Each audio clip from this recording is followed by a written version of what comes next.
This audio blog is published on the morning of Thanksgiving. Maybe you need a break from all the festivities. Well, we appreciate you taking that break with us. Maybe you're feeling lonely this Thanksgiving. We appreciate you listening.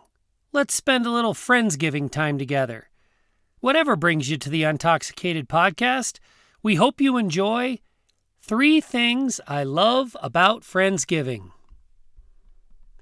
You probably assume that one of my top 3 loves for a holiday meal shared with friends rather than family is the likelihood of avoiding tense conversations about politics, the conflicts prevalent around a traditional multi-generational family Thanksgiving table. The last Saturday Night Live episode in November almost always features at least one skit that starts with a smiling family watching the patriarch carve the turkey and devolves into a blur of isms and phobias with a predictable build-up and eventual crescendo of mashed potato spittle being scream-launched while someone chugs directly from the wine bottle out of desperation. Avoiding such scenes is not one of the 3 reasons I love Friendsgivings.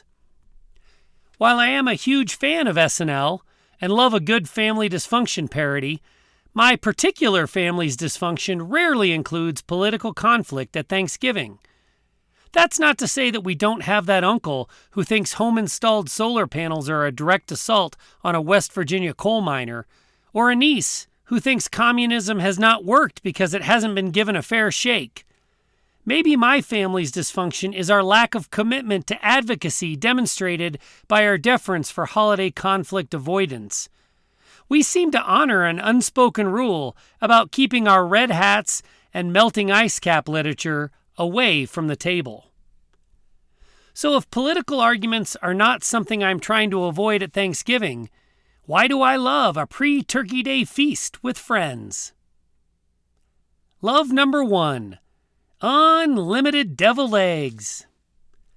As a former alcoholic, I have the almost universally associated scarcity issue. Do we have enough wine? How many beers are in the refrigerator?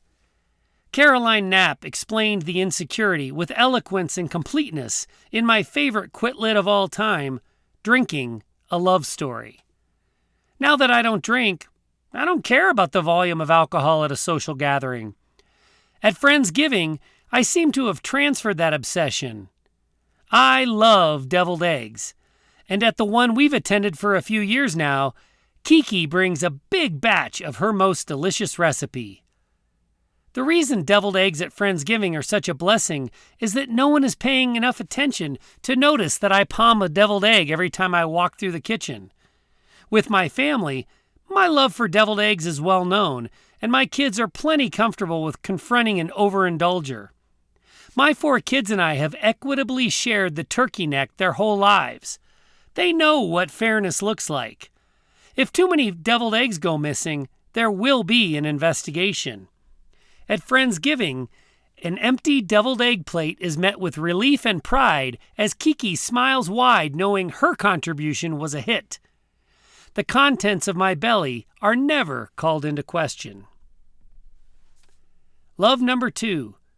My kids are old. The particular Friendsgiving we attend is hosted by a couple with elementary school and younger aged children. We adults tend to make friends with the other parents at our kids' schools, which means a ton of toddlers and preteens running around. I remember those days when socializing at the home of a neighbor felt like a constant vigil to keep one of my young children from toppling head over fanny down unfamiliar, unfinished basement stairs, or to keep them from sticking a finger in the eye-level pucker hole of an overwhelmed and overstimulated canine. I watched the parents at our Friendsgiving with a sliver of empathy and a ton of relief and condescension. I mostly have no idea where my kids are. They're old enough to sneak their own deviled eggs, and if they cause a dog to spin and nip, they deserve it. Love number 3, hot apple cider. My wife, Sherry, brings hot apple cider to share at Friendsgiving. In the past, the most important consideration for me when pouring a mug of hot apple cider was whether to spike it with bourbon or rum. Thankfully, I am now a cider purist, 100% apple. Like sucking on a candy cane at a Christmas party, I love mingling at Friendsgiving while sipping on a harvest-themed beverage that seems to encompass all the sentiments of the season of thankfulness. I also enjoy watching wine drinkers abandon their stemware in favor of a coffee cup of liquid Honeycrisp. It is not very often that the teetotalers are considered the most festive imbibers and trendsetters at the party. I can also make a mental note of the people who follow my lead and appear not to be budding little alcoholics. My alkydar remains pretty finely tuned. I love Thanksgiving with my family, too. One does not replace the other for me. In fact, this holiday is my favorite on the calendar.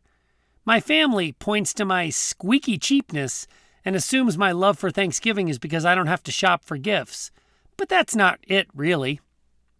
My love of Thanksgiving is because it offers perspective.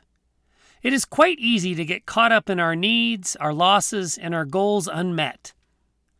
On the last Thursday in November, the focus is on never losing sight of the incredible blessings we enjoy and holding the people we share the abundance with near. Just like the big beverage companies say when it comes to their toxin in a bottle, if you are ever offered my wife's hot apple cider, please drink responsibly. No need to worry about intoxication, but if you aren't paying attention, you could get a clove stem stuck in your throat. No such danger with Kiki's deviled eggs. The more I eat, the bigger the batch she will bring next year. Thank you for listening to the Untoxicated Podcast. For more of our blog posts, please check out the Sober and Unashamed website and blog at soberandunashamed.com. If you listened to this on Thursday, whether this was a break from your family Thanksgiving festivities, or you were looking to spend some Friendsgiving time together, either way, we thank you for listening. You've got this, and we've got you.